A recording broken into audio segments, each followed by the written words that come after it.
శర్మిష్ఠా గారి మీద ఎవరైతే కేసు పెట్టారో ఆ పర్సన్ పేరు వజాహత్ ఖాన్. అతను ఒక ఫౌండేషన్ నడుపుతున్నట్టు మనకు సమాచారం. ఆ ఫౌండేషన్ పేరు రషీదీ ఫౌండేషన్. ఆ ఫౌండేషన్ను పాకిస్తాన్లో కూడా ఉన్నట్టు మనకి సమాచారం అందింది. అంతేకాకుండా అతను కూడా శ్రీకృష్ణుణ్ణి, కామాఖ్య అమ్మవారిని తిట్టినట్టు మనకి సమాచారాలు అందాయి.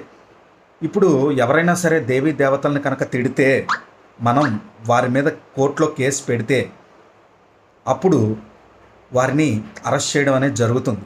కోర్టులో కనుక కేసు పెట్టలేదనుకోండి, మామూలుగా అరెస్ట్ చేయరు. ఎవరైనా సరే తిడితే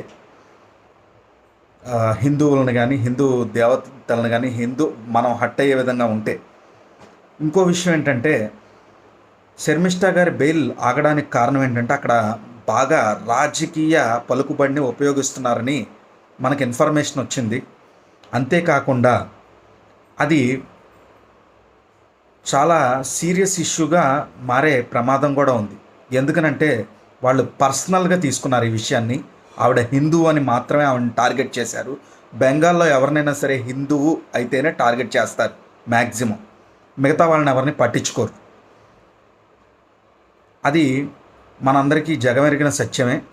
ఇంకో విషయం ఏంటంటే, హిందుత్వం వల్లే ప్రపంచానికి స్వేచ్ఛ ఉంటుంది. ఎలా అంటే, భారతదేశంలో ఒకానొక సమయంలో పోర్చుగీస్ వారు పరిపాలించేవారు గోవాని. ఆ సమయంలో ఆడవాళ్ళని 200 సంవత్సరాల వరకు చీర కట్టుకోనివ్వలేదు. కేవలం వారి యొక్క సాంప్రదాయకరమైన గౌన్లు అటువంటివి మాత్రం వేసుకోవాలని అడ్డమైన రూల్స్ పెట్టారు. రకరకాల టార్చర్లు పెట్టారు. ఎవరైనా తెలియకుండా హిందూ ధర్మాన్ని పాటిస్తే వాళ్ళ చేతులు తెగ నరికేవాళ్ళు. ఇప్పటికీ ఆ యొక్క ఇది ఉంది, హాత్ కత్రో కంబని, వెసిలికా ఆఫ్ బామ్ జీసస్ ఆపోజిట్లో హాత్ కత్రో కంబని చాలా ఫేమస్ ఉంటుంది. ఇప్పుడు కూడా ఎవరైతే హిందూ ధర్మాన్ని పాటిస్తారో వాళ్ళని చేతులు తెగ నరికేవాళ్ళు క్రైస్తవులు. అంత భయంకరంగా ఉండేది ఒకానొక సమయంలో. హిందుత్వమే స్వేచ్ఛగా ఉండాలనుకుంటే హిందూ ధర్మాన్ని కాపాడుకోండి. మాకు స్వేచ్ఛ వద్దు, ఎలా పోయినా పర్లేదు అనుకుంటే ఎవరు ఏం చేయలేరు.